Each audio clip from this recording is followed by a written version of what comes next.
panalangin ko, iligtas mo ang mahal kong mga tao.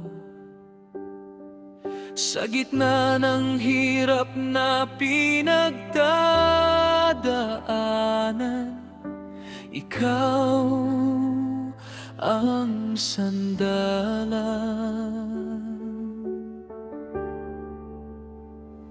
Sa bawat araw na ako'y nanghihina, ikaw ang lakas ko,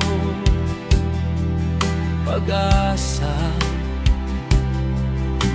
Tulungan mo ako sa kalagayan ko, hawakan mo ako, huwag pababayaan.